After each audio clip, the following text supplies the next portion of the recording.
This is your news source evening bulletin for today, Wednesday, the 30th day of March in the year 2022. I'm Gordon Mosley reporting, and here's what we're tracking tonight.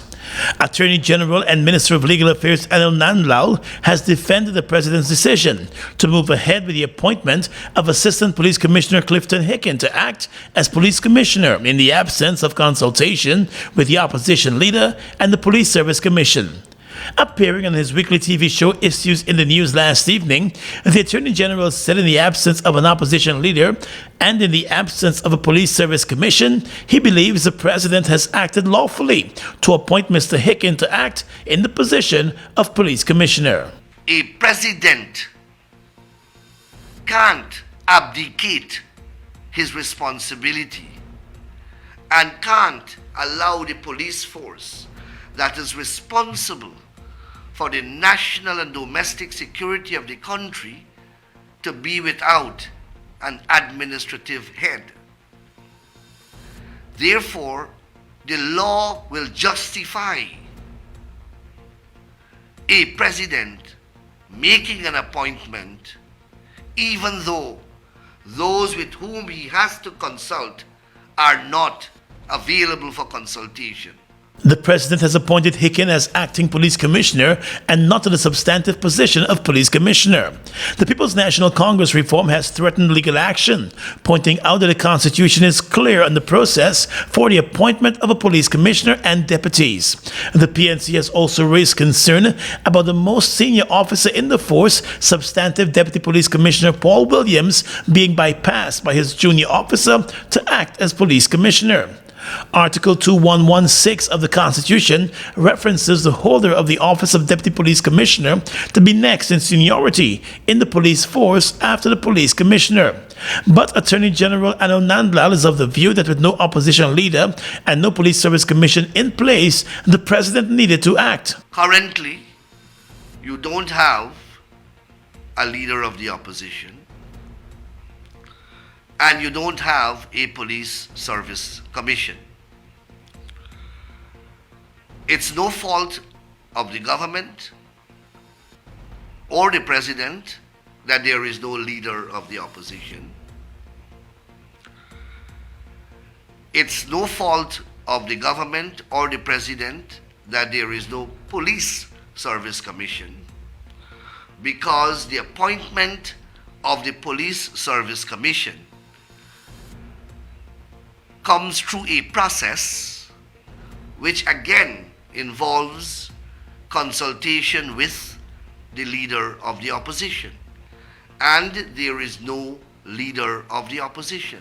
On the issue of the Police Service Commission, the Parliamentary Committee on Appointments in December last year nominated 4 persons to be considered for the Police Service Commission.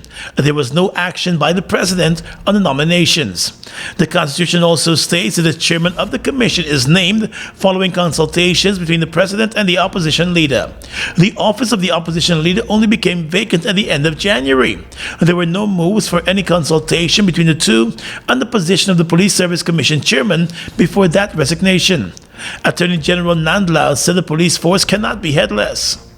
Mr. Nigel Hoppy, who was acting in the office of the Commissioner of Police, his tenure has come to an end. The police force cannot be headless.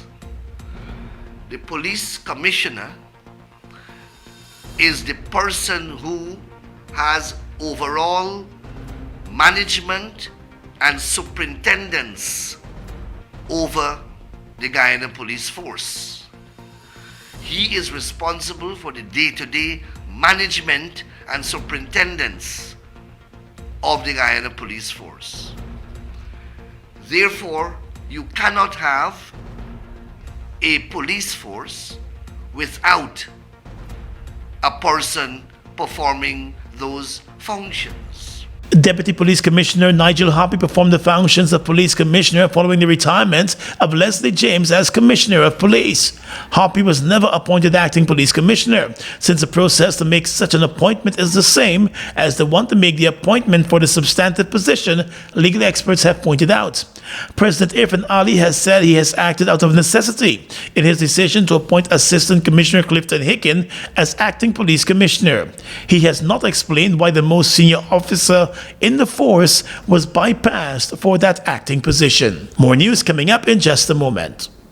Ready, set, go! You cannot afford to miss the excitement of GTT's Easter Supermarket Sweepstake promotion that runs now until April 11, 2022. Simply activate any data plan, pay any GTT bill via MMG, top up $1,000 or more on MMG or via any GTT retail store or agent to enter for a chance to win a supermarket sweep at a major supermarket. First prize, get a chance to sweep up $150,000 in groceries.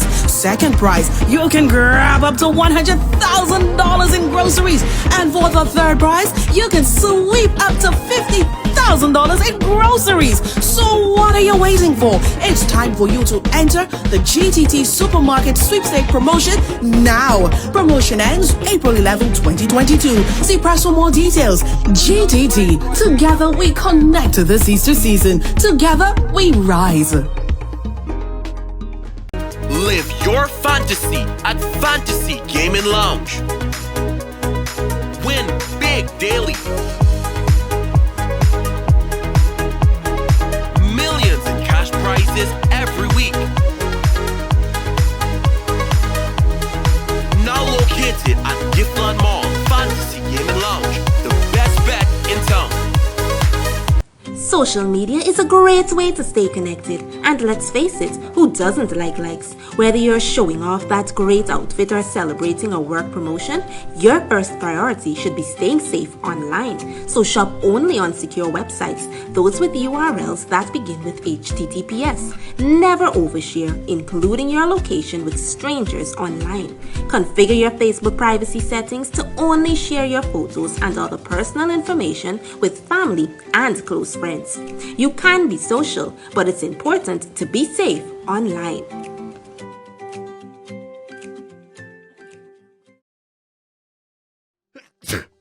Don't let the fear of contracting the coronavirus disease deter you from seeking the medical care you need. At Eureka Labs, we ensure the safety of our clients and staff with our rigid sanitization routine. This involves the use of ultraviolet lights to effectively rid the air and all surfaces of viruses and bacteria that may be present throughout the lab daily. The light works to rapidly inactivate microorganisms through a physical process that is invisible to the human eye. Bacteria, viruses, and protozoa exposed to the germicidal wavelengths of UV light are rendered incapable of reproducing and infecting. Germicidal ultraviolet technology is a decades-old technique that has been proven to effectively disinfect medical facilities. So the next time you need a checkup, don't hesitate to give us a call on 225-7574 to schedule your appointment.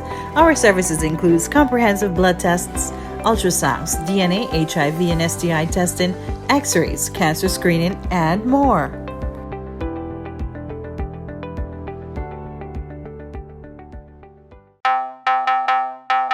Combo pack up, we feeling best. Sunshine stacks above the rest. There is no contest, is the best mix, so we feeling best. Best value to how you feeling.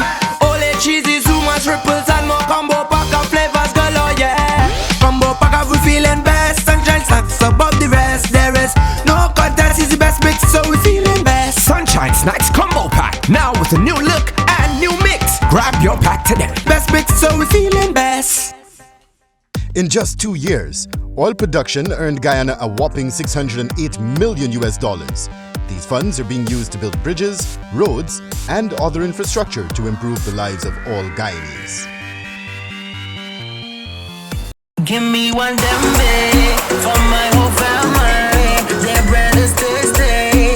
Them bake bakery. Baked with love and passion by our dedicated team of fine bakers, we give you dembe. With the same great quality you're used to, we now have a slightly new look. Here in Land of Canaan, we are ready to give you even more. Don't wait until you're hungry. Reach for a slice of dembe. Dembe, healthy, wholesome living. It's here. Introducing the MyGPL Customer Portal, a convenient way to access all your account information in one location. To sign up, it's easy. Simply go to https:/my.gplinc.com. After signing up, you will receive a confirmation email. Once logged in, view your postpaid account, monitor your consumption, view current charges and payment history, retrieve current and previous bills, and submit meter readings. My GPL customer portal. Access to all your account information from your PC, tablet, or mobile phone at your convenience. Sign up today. For more information, contact our customer call center on 226-2600. Mobil 1 is more than oil. It's many oils. It transforms at the molecular level. When cold, it's thicker than honey. When hot, it's thinner than water. Mobil 1 adapts and readapts to last longer. 16,000 kilometers between oil changes. That's your engine evolved. Sol Guyana is the authorized distributor of Mobil lubricants. We've got exciting news! All 12-ounce yellow cab Buster are now only $100. Buster, live in Come full get color. your Buster, Buster $100. Come get your Buster, Buster $100.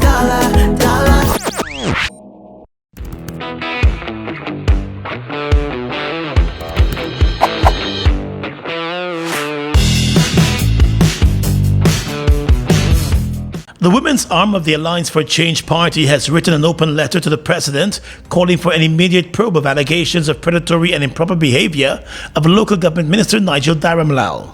In a social media post, a young woman who lives in the US released several screen grab images of conversations that were allegedly ignited by the local government minister.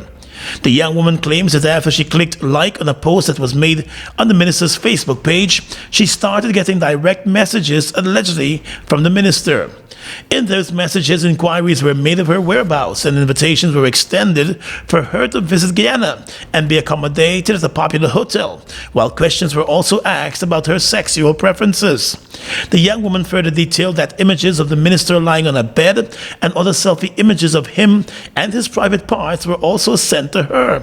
She claimed that within days of the first conversation, explicit sexual images were sent to her as she was invited to visit a Queen's hotel where the minister was reportedly staying during a recent visit to New York City. The young woman reportedly shared the images of the conversations and photos with her mother, who said she contacted a female member of the government with the hopes of the president being made apprised of the situation. Calls to the Minister of Local Government for a response to the allegations went unanswered. Text messages to him were also ignored. The Women for Change group said the alleged conduct of the government minister is unbecoming, repugnant, and disgusting. The AFC Women's Arm wants the president to launch a full and impartial investigation into the alleged conduct of the minister, and it should be open to other women that might have been offended, with the results of the probe being made public. This evening, the Guyana Police Force has announced that Clifton Hicken has officially taken over the helm as acting commissioner of the Guyana Police Force. The statement said that his appointment took effect from today.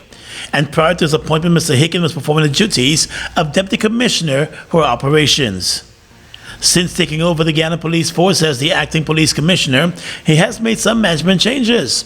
Senior Superintendent R. Budram will move as head of Special Branch to perform the functions of Deputy Commissioner for Operations. Senior Superintendent Watts will be removed from Commander of Police Regional Division 3 to head the Special Branch. And Senior Superintendent Sunarain will be removed from Commander for Police Division 4B to Commander of Police Division Region 3. Woman Superintendent D. Griffith will be removed as Commander for Police Regional Division 2 to Commander Police Regional Division 4B, and Superintendent S. Backus is being moved from the Force Training Officer to Commander of the Police Regional Division Number 2. Superintendent King will be removed from Second in Command of Regional Division 4B to the Force Training Officer temporarily. All of those changes will take effect from today. Let's tell you now that the Education Ministry is looking to step up its Operation Recovery Initiative, which is aimed at locating children who have dropped out of school with the hope of having them return to the classroom. The Ministry of Education intends to partner with a number of civil society groups to facilitate the expansion of the initiative.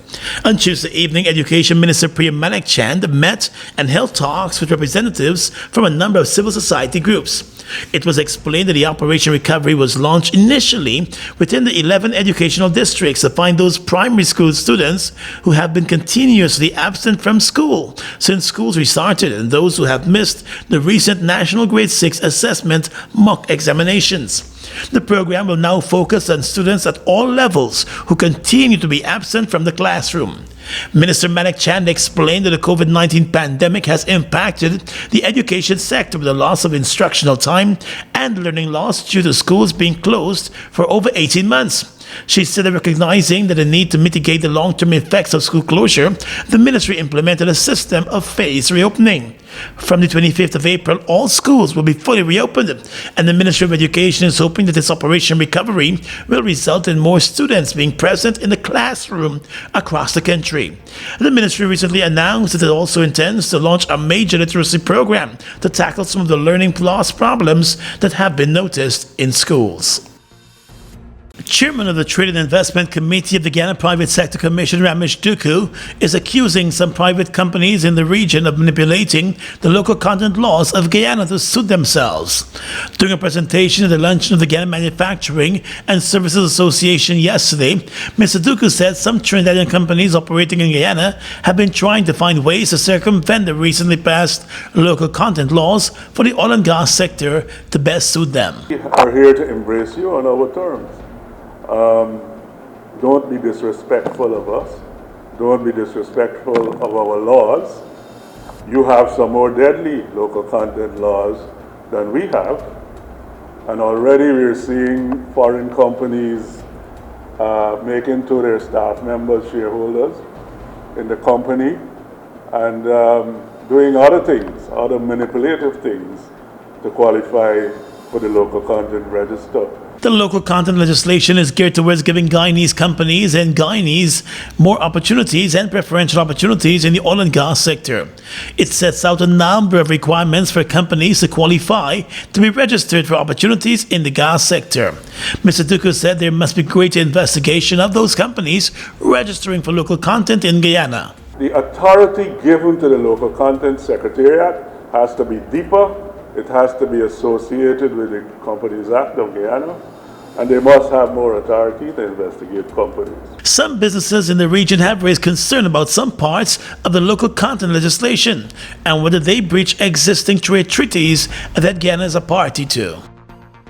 Popular cosmetologist Unika Pompey has found herself before the courts again, and this time she's facing charges related to derogatory statements that she allegedly made about local singer and former soca monarch Kwesi Ace Edmondson. The 32-year-old woman appeared before the chief magistrate this morning, where the charge was read to her. It is alleged that between the 29th of October and the 8th of November last year, Pompey made several derogatory statements against Kwesi Ace, causing public ridicule. The statements were allegedly made on social media, where she accused the singer of being an abuser and someone who had committed sexual assault. A report was made to the police. Pompey denied the allegations in court today and was granted bail in the sum of $200,000. She was ordered to return to court on the 27th of April for the continuation of the matter. A few years ago, Pompey was before the court on a similar charge related to another makeup artist. You taste the cheese, you hear the crunch. Grab a zoomers and zoom into fun. And with the first taste, you feel like you don't want it done. Blast off to a whole new place with every single bite. The cheesy goodness bring your taste buds alive. So let's just zoom into fun with this wheel-shaped light. Zoomers, zoomers, zoom into fun.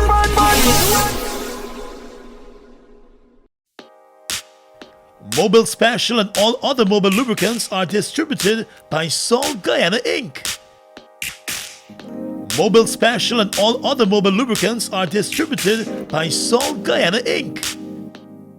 In addition to 2% royalty, did you know that Guyana earns 50% of the profits from oil production? More than any one of the Stabroek Block co-venturers, ExxonMobil, Hess and Sinnock.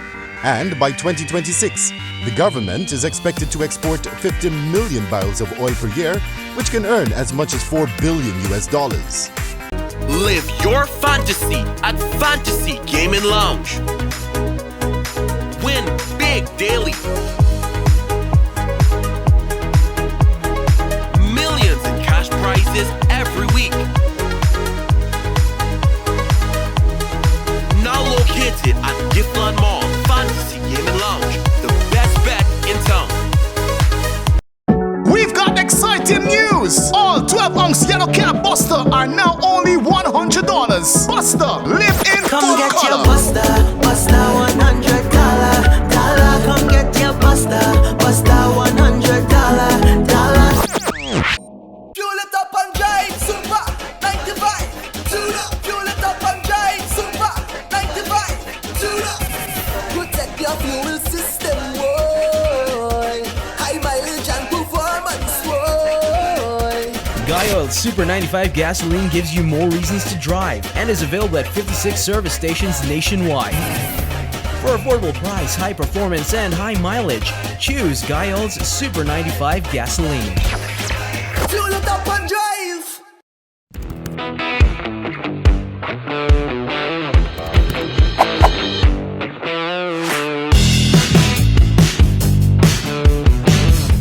Across the region tonight, the Barbados-based Caribbean Climate Outlook Forum today said a persistent weak La Nina pattern is expected to continue during the next 3 months, which may drive increasing uncertainty into the seasonal rainfall forecast. La Nina is a climate pattern that describes the cooling of surface ocean waters along the tropical west coast of South America.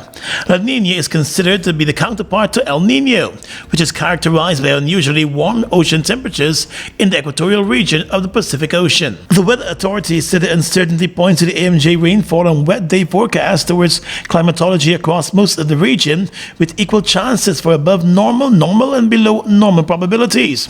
It said, however, a small increase in wet spell frequency is expected for the Eastern Caribbean, which could lead to marginal flash floods and soil erosion potential from the month of May.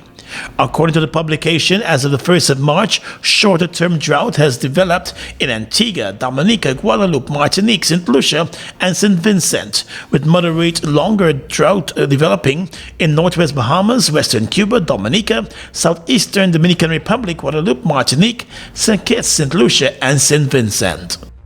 Haitian demonstrators protesting against crime in the city of Les Cayes yesterday burned a plane belonging to U.S. missionary group Agape Flights, according to local media reports. The protesters entered a local airport in Les Cayes even though police fired tear gas at the group, according to a video of the incident filmed by the group. The video shows dozens of people approaching the plane and pushing it down the tarmac. The plane is later seen on a street apparently near the airport where it was set on fire. The organization is still gathering information about the incident. Prime Minister Ariel Henry via Twitter condemned the incident as subversive and called for the perpetrators to be investigated. It was not immediately evident why the protesters had targeted the plane. The incident followed peaceful protests in other parts of the country in which activists demanded that Henry's government do more to address gang violence, including constant kidnappings across Haiti. And finally tonight, international news. Germany and Austria have triggered emergency plans over possible gas supply disruption amid a payment standoff with Russia. Russia had demanded unfriendly countries pay for its gas in rubles from 31st of March, but the EU, which mainly pays in euros, rejected the idea. Moscow later appeared to soften its stance, saying on Wednesday ruble payments would be introduced gradually. But Germany and Austria have taken the first steps towards gas rationing. Germany urged consumers and companies to reduce consumption in anticipation of possible shortages, while Austria said it was tightening its monitoring of the gas market. Germany gets about half of its gas and a third of its oil from Russia and has warned that it could face a recession if supplies suddenly stopped. Neighboring Austria relies on Russia much more for gas, with the country getting about 80% from the country. And Austrian Chancellor Karl Nehammer's office said measures such as gas rationing would only come into play in an immediate crisis. And that's your News Source Evening Bulletin for tonight. I'm Gordon Mosley reporting and encouraging you to stay safe.